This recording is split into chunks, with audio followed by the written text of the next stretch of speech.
الیوم یئس الذین کفروا من دینکم، آج تمہارے دین کی طرف سے کافروں کی امید ٹوٹ گئی. فلا تخشوہم، تو ان سے نہ ڈرو، واخشونی، اور مجھ سے ڈرو. الیوم اکملت لکم دینکم، آج میں نے تمہارے لیے تمہارا دین کامل کر دیا. یہ آیت حجۃ الوداع میں عرفہ کے روز جو جمعے کو تھا بعد عصر نازل ہوئی. معنی یہ ہے کہ کفار تمہارے دین پر غالب آنے سے مایوس ہو گئے. یعنی پہلے تو کافر یہ سمجھتے تھے کہ ہم اسلام کو مٹا دیں گے. آج کے دن حجۃ الوداع کے موقع پر جب 1,24,000 کم و بیش صحابہ جمع ہوئے تو آج کے دن کافر مایوس ہو گئے کہ اب ہم اس دین کو نہیں مٹا سکتے. الیوم اکملت لکم دینکم، آج میں نے تمہارے لیے تمہارا دین کامل کر دیا. تو مراد یہ ہے کہ حرام اور حلال کے جو احکام ہیں وہ سب بیان کر دیے گئے. قیاس کے جتنے قانون ہیں وہ سب مکمل کر دیے گئے. کہ قرآن مجید فرقان حمید میں اصول بیان کر دیے گئے. اب یہ ایسے اصول ہیں کہ قیامت تک آنے والے مسئلے کا حل نکالا جا سکتا ہے. اسی لیے اس آیت کے نازل ہونے کے بعد حلال اور حرام کے متعلق کوئی آیت نازل نہیں ہوئی. ہاں، اس آیت کے بعد ایک آیت نازل ہوئی واتقوا یوما ترجعون فیہ الی اللہ، لیکن اس میں نصیحت ہے. واتقوا، اور تم ڈرو، یومن، اس دن سے، ترجعون فیہ الی اللہ، جس میں تم اللہ کی طرف لوٹائے جاؤ گے. بعض مفسرین کا قول یہ ہے دین کامل کرنے کا معنی ہے اسلام کو غالب کرنا.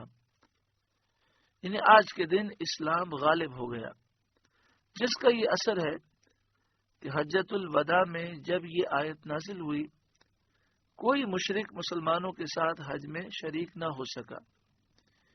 ایک قول یہ ہے کہ معنی یہ ہے کہ میں نے تمہیں دشمن سے امن دی، اور ایک قول یہ ہے کہ دین کا اکمال، دین کو مکمل کرنا یہ ہے کہ وہ پچھلی شریعتوں کی طرح منسوخ نہ ہوگا اور قیامت تک باقی رہے گا.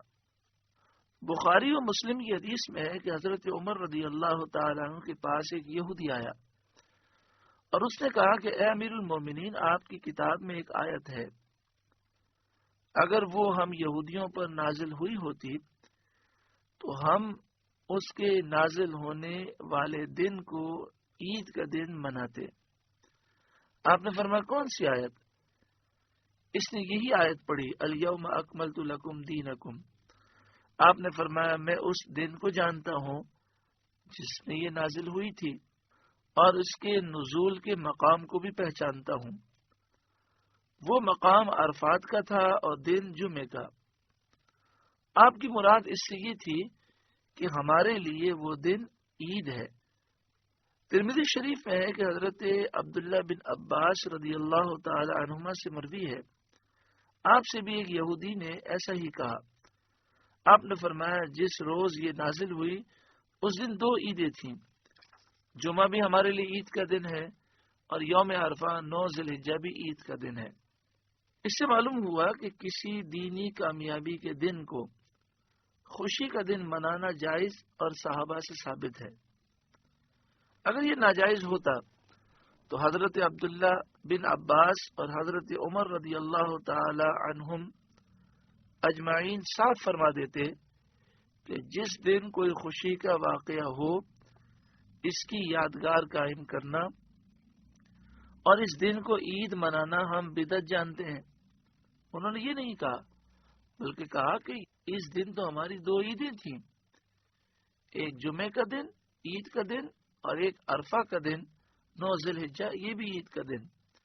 اس سے ثابت ہوا کہ عید میلاد منانا جائز ہے، کیونکہ وہ اللہ تعالی کی تمام نعمتوں میں سے سب سے بڑی نعمت کی یادگار ہے اور اس یادگار کے لیے شکر گزاری کا دن ہے.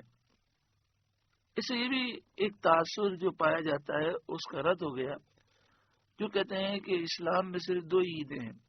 دیکھیں 9 ذی الحجہ یوم عرفہ بھی عید کا دن، جمعہ بھی عید کا دن، اور سال میں تقریباً 50 سے زائد جمعے آتے ہیں، تو 50 سے زائد تو یہ عیدیں ہو گئی.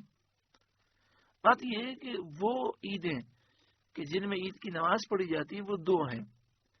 اس کے علاوہ وہ دن جس دن میں بڑی بڑی نعمتیں حاصل ہوئیں اور وہ یادگار دن ہیں، وہ سب عید کے دن ہیں. جمعے کا دن حضرت آدم علیہ السلام کی ولادت ہوئی، عید میلاد النبی کا دن کہ اس وقت آدم علیہ السلام کی بھی سردار اور ساری مخلوق کے سردار سید انبیاء صلی اللہ علیہ وآلہ وسلم کی ولادت ہوئی.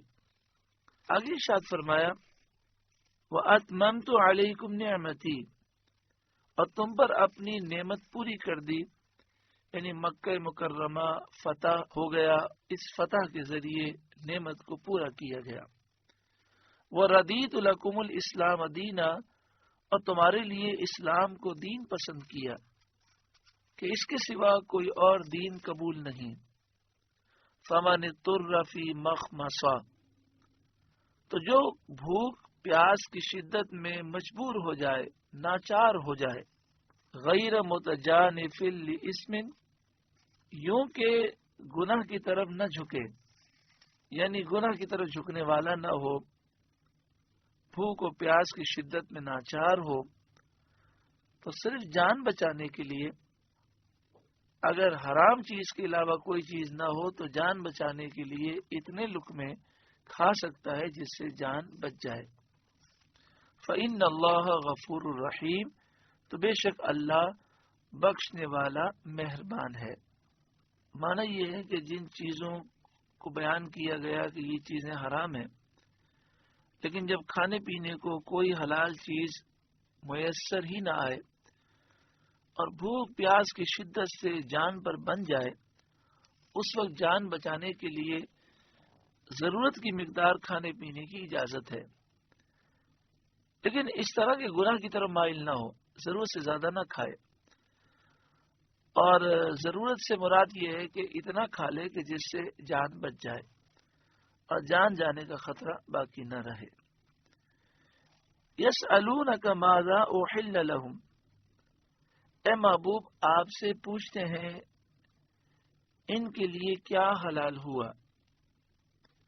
قل احل لکم الطیبات، آپ فرما دیجئے کہ حلال کی گئیں تمہارے لیے پاک چیزیں.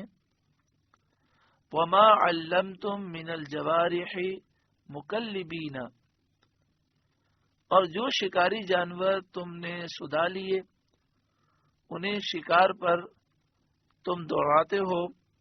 تعلمونہن مما علمکم اللہ، جو علم تمہیں اللہ نے دیا اس میں سے انہیں سکھاتے ہو.